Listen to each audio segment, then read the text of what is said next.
Hi, it's Ashley from Sweet Dreams Bake Shop, and welcome back to my channel where I make a lot of cake and cookie decorating tutorials as well as give a lot of baking business tips. And today is another day of Vlogmas, and these shots that you're seeing here are all of the ingredients that I finally got to continue working on this big baking fundraiser. Whenever I'm working on a big project like this, my viewers often ask me how much butter or sugar did you actually end up using or purchasing, and I never quite have the answer because of course all of the ingredients are kind of all meshed together.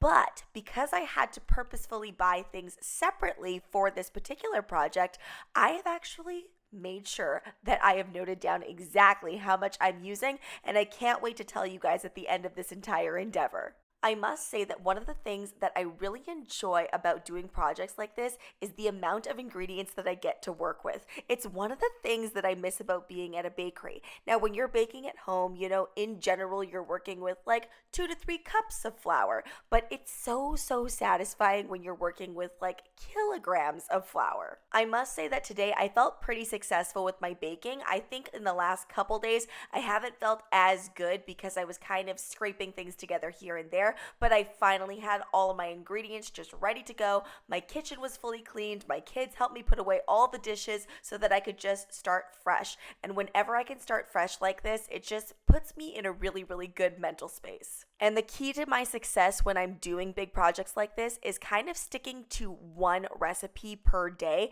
and making sure that I'm getting all of my baking done on one day and then doing more decorative work the next day. By the way that I was pouring this oil kept causing it to fly up at me, so I had a few pauses here and there. It wasn't exactly the satisfying pour that I wanted. Anyway, I was making my buttermilk vanilla cake recipe. This is also the same recipe that I always use for my sculpted cakes. It's a really strong, good recipe, but it works super well for cake pops, and you'll probably see this in the upcoming video when I actually roll these cake pops, that the amount of oil that's in this particular recipe does a good job at creating a super smooth cake pop. You'll notice that I have 2 bowls going right now, and by 2 bowls I mean 1 large baking bowl and a large pot, because I don't have 2 large baking bowls. And what I'm doing is in the pot I'm actually doing a double recipe of my already big recipe. So normally my big recipe will make an 8-inch, 6-inch, and a 4-inch cake. Love using that recipe because then I can get a 3-tiered cake out of it.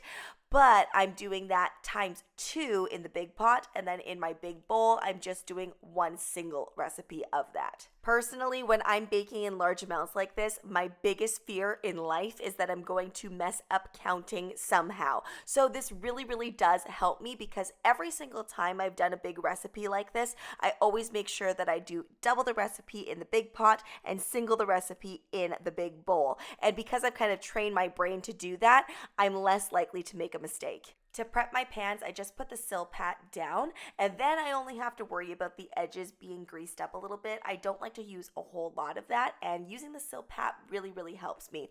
And then I go ahead and I place that batter down, and I don't really go more than halfway, because if I go any higher than that, then it's going to start bubbling over and it'll be a cake disaster. The one downside of using this pot is that it is insanely heavy when I'm trying to pour batter. However, I will say that the lip of the pot really prevents spills. So, pros and cons. Most of this batter will even out itself, but I am just giving it a little bit of help, because I do find with this recipe, if I don't do that, then it can bake a little bit unevenly sometimes. I can only fit 3 of these pans in the oven at a time, so I didn't pour out all of the batter. It was about half the batter, I would say, and then I baked it at 325 degrees Fahrenheit on my convection setting. While those cakes were in the oven baking for about 30 minutes, I decided to get started on my ganache. I'm not going to be putting things together until tomorrow, but I really love having all of my ingredients ready to go so I can just focus on that one task. Now, I went a little bit looser with the ganache, and the reason is because this is going to be for cake pops. A 2-to-1 ratio of chocolate really isn't all that necessary. I just need this to be nice and loose, because then the ganache goes a little bit further, and we're really just providing moisture in those cake pops so that they can mold together. I really like to use the method while making ganache where you just heat the cream and then pour it over the chocolate. I just find that it creates less mess and everything is super easy. Once I was done making that ganache, it started setting. I started washing some dishes, and then the cakes were ready to come out of the oven.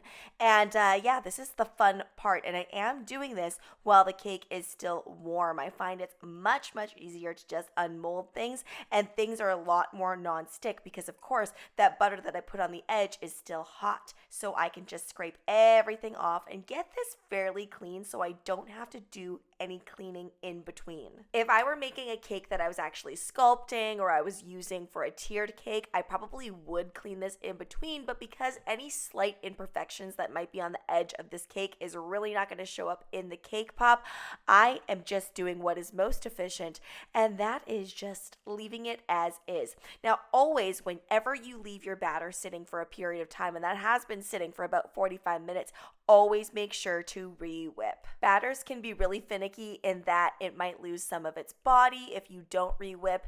And I remember sometimes, I don't know why we did this, but we used to leave batter out when I worked at a bakery, and we used to have a lid that would go on it. And if you left it for a duration of time, it would explode out of the bucket. And this happened quite often, obviously because of science, and there's leavening agents in there, and if it got hot in the bakery, then this would happen.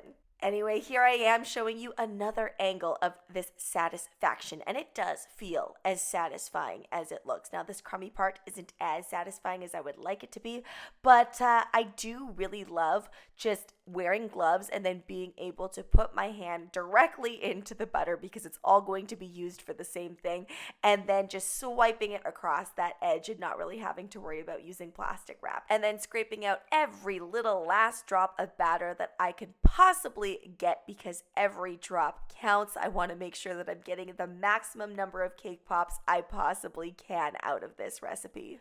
These were poured slightly thinner, so things baked up a little bit faster than the first batch, about 25 minutes or so. I have a very big day tomorrow in the other side of my other professional career, in which my student choir is going to be performing for the very first time in public, which is going to be really cool.